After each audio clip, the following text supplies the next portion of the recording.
In the 1960s, it wasn't just comic books that parents were afraid were warping the minds of children.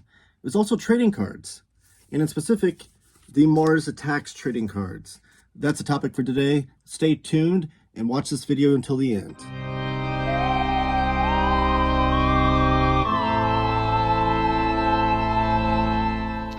And we're back.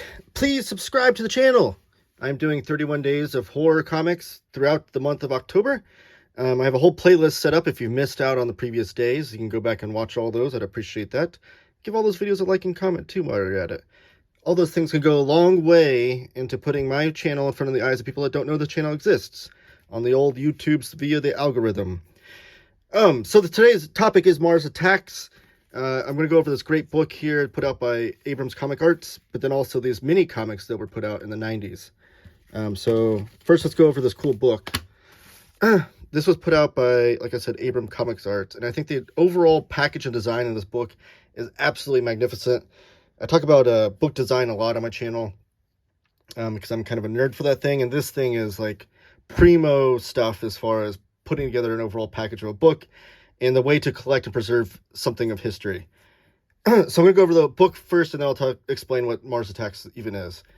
So overall, we have this dust jacket cover here. Great design. Great spine here. You see Abrams ComicArts on there. And Topps is the company that put out the original Mars Attacks trading cards. And then the back. So the way this dust jacket, if it looks like it's a little like vellum see-through almost, it's because this is like to mimic the actual material that the original cards were packaged in. And you can see the back here. That's what the back of the package looked like with a little barcode added for this book. Here's the inner flaps to show off that. And you can see other books put out by Abrams showing off Topps books. Or Topps trading cards, which I think I really want the Garbage Pail Kids one. And maybe Wacky Packages, I don't know. But because this book really kind of blew me away how cool it was.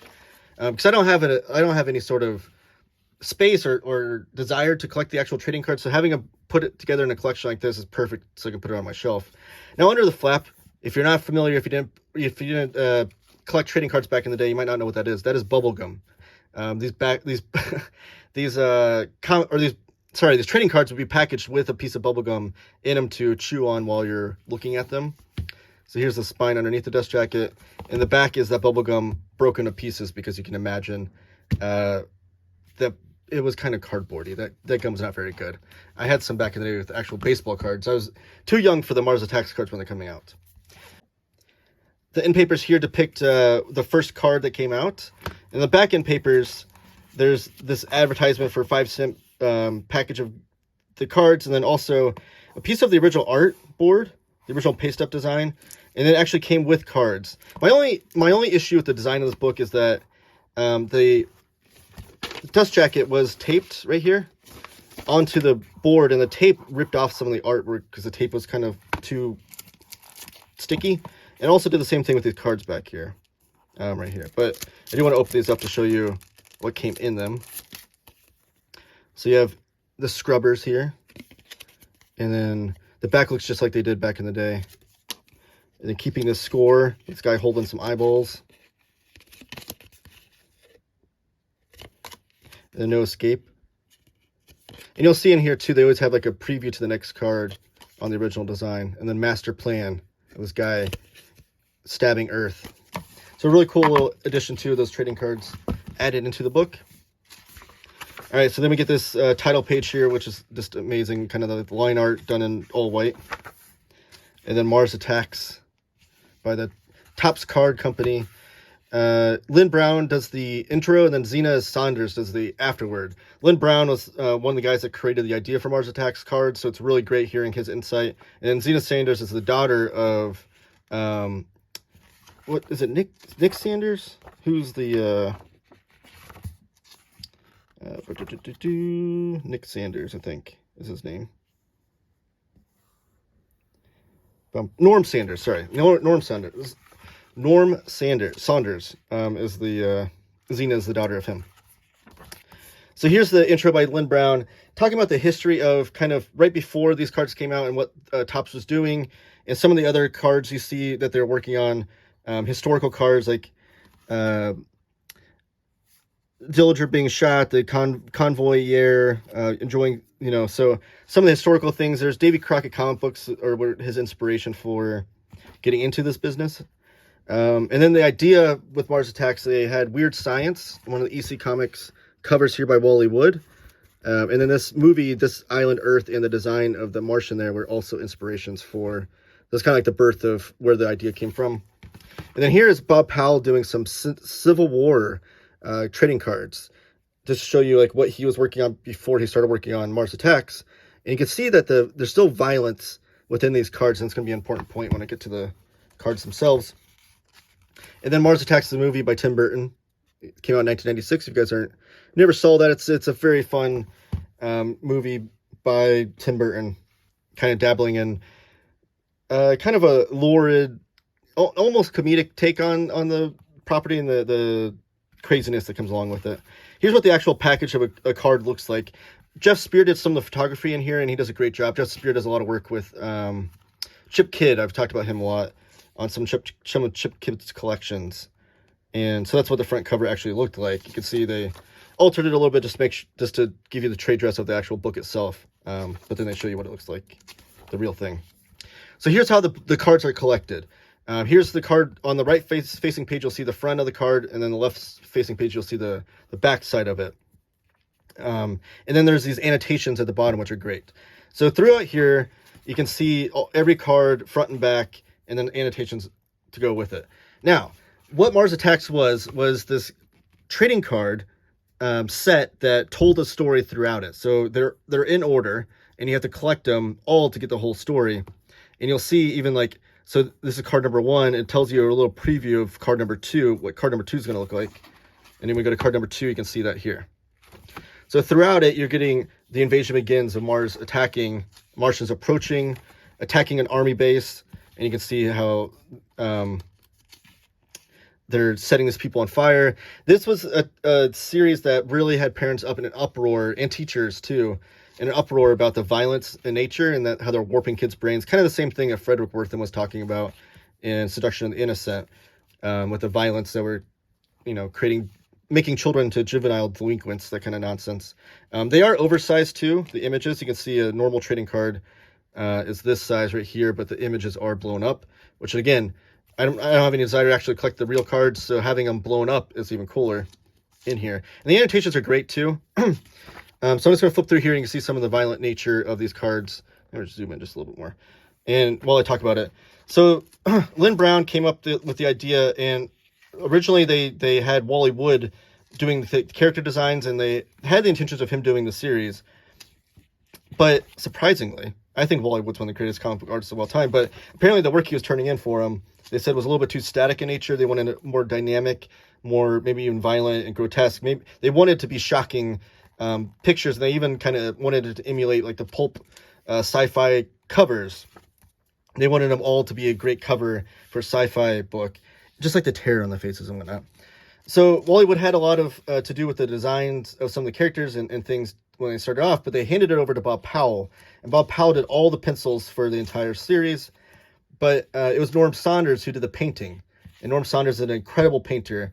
I was kind of blown away in the introduction when they talked about how these were only 5x7 images on the board. So like the real true to art size was only 5x7. That seems incredibly small to me to be able to do the great painting detail that Norm Saunders was doing. But he did it, and it pulled it off, and it looks great. Panic in Parliament, so this is them going to England. Beast and the Beauty. So they talk about this too. When they got it back, the head of Topps was really concerned with kind of the outcry that could come about with this set from parents. He saw right away, like, people are going to be mad about these things due to the violence. And then also, excuse me, also the sexual nature. So, and sexual nature, this is 1960 sexual nature, so you can imagine it's pretty tame. But the one here, this was an example, was that this lady had showing some cleavage and maybe some arm, so Norm Saunders had to go back and cover that up. And anytime you see a female, they pretty much had to do some sort of cover up with that. Burning Flesh. So here's a soldier fights back, but you can see he's going to get his comeuppance later for fighting back. Burning Flesh. Sometimes they would have to tone down some of the violence before they even got put out. And then Topps was even afraid to do to release these, that they even, you'll see on here, it doesn't say Topps Inc., it says Bubbles Inc., because they were afraid that Topps was going to get all kinds of bad negative feedback and whatnot for a lot of this. This is the burning cattle. This scene was translated in the Tim Burton movie, if you remember that. And then Frost Ray. They can't just be burning people, they've got to freeze them as well. And then the Shrinking Ray. So they're exploring different types of ways they can attack humans and things. Then they finally captured a Martian. Oh, maybe the humans are going to win. But the reason why I brought up this violence in the Civil War cards earlier is that they said they received almost zero negative feedback on the violence of the Civil War, when the violence was not much different than here. There was a lot of blood and guts in those cards, but they kind of surmised maybe it was because they were historic in nature, and maybe parents thought at least the kids were learning something. I don't know. Now you're getting these giant bugs and stuff attacking these humans. I don't want to flip through the entire thing. There is this bit right here where the bug's being stabbed, so you see blood squirting out of the bug. It's always that weird thing too, where like we can't see humans being, you know, bloodied up or destroyed, but robots, bugs, aliens, those are okay. That's something that always kind of made me laugh about censorship in kids' cartoons and things. Just like the artwork is just absolutely incredible. I do kind of wish they were 5x7, like the book is a little bit bigger, but it is kind of nice having this like handy little pocket-sized book to just throw on the shelf and throw in your backpack and read some of these. So the first time I did read these as a reading experience, I was looking at the image and then reading the annotations, and then I went back and was reading the actual story back here, which Lynn Brown does talk about how sometimes, like the Topps company, the parents were always so concerned with the artwork that they weren't reading what was back here, and Lynn Brown talked about how sometimes his descriptions and things of the story were more violent than the actual card themselves, but he didn't get any complaints about the writing on the back. It was always just the imagery. So so it was a 55 card set. The 55th card was the checklist. I don't want to show the 54th card, I don't want to spoil anything, but it was a checklist. So when you get card 55, you can actually check off which ones you're missing and things. And then here's the back of the card 55 to show you like a little synopsis of the story. Now we're going to get to some of the later things that came out after the fact. So in 1984, they re-released the original cards 1 through 55. So if you want these cards, that's probably the best way to do it, is to get the reprints of these from the 90s. Now these, when they show these cards, they're a little bit smaller actually than a real trading card, showing them like this. But these were the added ones. So 55 into the original series. Now they're adding to this series with more. And you see the front cover, or front card, and then the back right here on the same page. And these are actually more, some of these are, like, look at that. Like, that's even more terrifying than the original cards itself. This guy getting hatcheted in the brain. This imagery here of Earth Triumphant. So this is really cool now. They're producing their own comic books as well, and they had a variety of cards. So this is Keith Giffen art, one of my favorite artists and comic book writers, Keith Giffen, doing his art. And this is around the time that he was doing Trencher and Lobo, which I've talked about on my channel before. So you can see the art style of theirs too, because Keith Giffen would evolve his style throughout the years. Ken Stacy, great image there. There's some really good artists in here that I really, really love and enjoy. Drew Friedman. I can't believe he did a Mars Attacks card. Drew Friedman is an amazing cartoonist. Zena Saunders herself, the daughter of Norm Saunders, doing her. I love that this kid's wearing a Bazooka Joe shirt too. Bazooka Joe is the gum and cards and stuff in comics were all put out by Topps as well. Charlie Adlard of The Walking Dead fame. Simon Bisley. This is an amazing card. I've seen this image before. The Biz. John Bolton. Mark Chiarello. I love his thick line style that he had. Frank Bruner did a lot of Howard the Duck comics as well as Doctor Strange. Jeff Darrow. This is an amazing piece. If I ever met Jeff Darrow, I'd have to ask him about this, because it's got this Martian on this spaceship just shooting. Jeff Darrow's just amazing.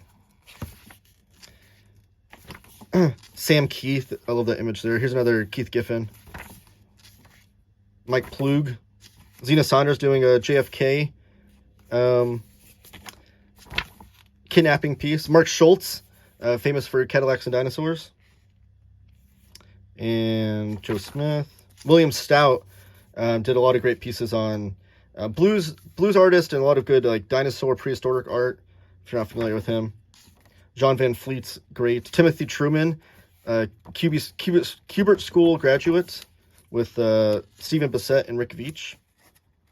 And then here's some other ephemera and art pieces that came out after the fact as well. Which, speaking of Kubert School, there is a Steve Bissett piece right here. Amazing, amazing piece. And then there's some more trading cards that came out. Here's some behind the scenes. These are some of the developmental art that Wally Wood was doing to develop the series before Bob Powell took over, which is amazing that you have all this like these roughs that were done before like the actual pencils were done and before Norm Saunders painted them. I love seeing this stuff. I can't believe this was preserved even back then. And then here is the original art. So they talk about it in here too, like having a full set of the original 1960s 1 through 55 cards can, I think they said like the recent selling of at the time of the book was sold for like $25,000 or something crazy like that. Maybe even bigger than that. But the original set, it was going to originally be called Attack from Space. And they test marketed this with this box design and these package designs in a few select markets, like 5 or 6 markets they picked. So I wonder if anybody has this, like this stuff. This stuff would be even more rare than the Mars Attacks cards because it was only put out by a few select markets. But then they changed the name to Mars Attacks, which I think is a much better name. It just has more impact to it. And then here's one of the original packages actually folded out, so you can see the whole thing, what it looked like. And then here's some of the artwork, I guess, without the caption at the bottom. I'm trying to see if there's anything else in here. Oh, the afterword, The Perfect Artist by Zena Saunders, talking about her dad and the painting that he did. And then that's the book. So that's a great, great book by Topps. But stay tuned. I'm going to show off these mini comics because these are really cool too. But I highly recommend this. This is put out by Abrams ComicArts. And you can find it fairly easily. I don't think it's out of print or anything. So these in the 90s were these mini comics that they put out. And they had an idea to do, I think, 64 of these, or no, 54. It says right here, number 1 of 54. Unfortunately, only these 4 ever came out. But these are a really cool idea. There's actually some art in here by Greg Capullo, some early Greg Capullo artwork. And I picked these up off eBay. And you can even see previews to books 5 and 6. I think these came in a package, these 4. Maybe. Let me see here. Box Series 2, books 3 and 4. Okay, so maybe they came packaged, like 1 and 2 came together, and then they previewed 3 and 4, and then 3 and 4 came together, and they previewed 5 and 6. But these never actually came out, unfortunately. These are the only ones that came out. But these are really cool, and I think the idea of the first one was better executed than the rest of the series, and let me show you why. As I try to zoom on my camera as much as I can, because these are really tiny. So these are telling a larger story, because these are comic books, right? You get the credits here. Greg Capullo is the pencil and inker on this first one, and it actually tells this story, and within the story, this kid's collecting the Mars Attacks cards. And this teacher's upset about it. There was a story in the Lynn Brown introduction of the book where they talked about how a teacher kind of had all of her kids write to Topps talking about how awful these cards were and how they're not for kids. But one of the kids tattled on the teacher because at the end of his letter he said, "Our teacher made us do this." And then so that's how the Topps knew that the teacher was propagating them to do it. And then here's the back. So it starts off with the intro story, and then the centerfold is the Invasion 1 card, and then the back, starting back there, you get a new artist telling a new story with some great art. I kind of wish the idea would have been to have the centerfold as a card and go through each of the 54 cards until before that card happened, and then after that card happened before the next card. I think that would have been a cooler way to tell the story. But it is cool seeing that art blown up here, and it's on this like newsprint paper. But this artwork in here is cool too. And then book 2. Now we have Bruce Spalding Fuller as the penciler on this one. And you see that he's the one I think did the back part of issue number 1 there. So really great artwork. I kind of wish Mars Attacks was a bigger property. There have been comics put out. Like I know Kyle Starks did a recent series for, I want to say Boom or IDW maybe. But I kind of like, there should be more Mars Attacks comics. Like they're such a fun idea. I guess there is a centerfold here. I thought there wasn't. Is the centerfold in the card? I thought I noticed that when I was reading this the first time. Oh no, each center. Okay, so there's a card in the centerfold. It's just not telling the story before and after. I think is what I thought could have changed. That's issue 2 and issue 3. So the centerfolds of each of them are the cards 1 through 54. Look at this image right here. It's a living hell. Like the guy's face is just burning off. These were put out by Pocket Comics. Oh, geez. I'm assuming it was Topps Comics that did it, though, because Topps did do comics before, I think, Marvel bought them out at a certain point. And then here's the 4th and last installment. I guess these didn't sell very well, so that's why they didn't continue on the series. See the Pentagon right there maybe being attacked. But just really, really cool artwork. And I love the coloring in here, too. It's got a really cool, like, flat CMKY style coloring of classic comics. It's a really cool, just a fun idea of these little mini comics, which I kind of wish people had explored this format more, like bigger companies. Maybe bring back this series with this Mars Attacks idea. Like, sign me up. I'll write them. I'll write those comics for you. Whoever owns the Mars Attacks license. But that's Mars Attacks, the series of trading cards that was horrific and scared parents into thinking their minds were being warped. Thank you guys for watching. Please give the video a thumbs up and comment down below with your thoughts on Mars Attacks. I want to hear anything you have to say about them. And subscribe. I'm doing a new video every single day of Halloween, of October for Halloween. Horror, oh my gosh, I can't talk. Showing off a different horror comic every single day of October. That's what I'm trying to say. So subscribe so you don't miss out on any of those videos. And keep talking comics.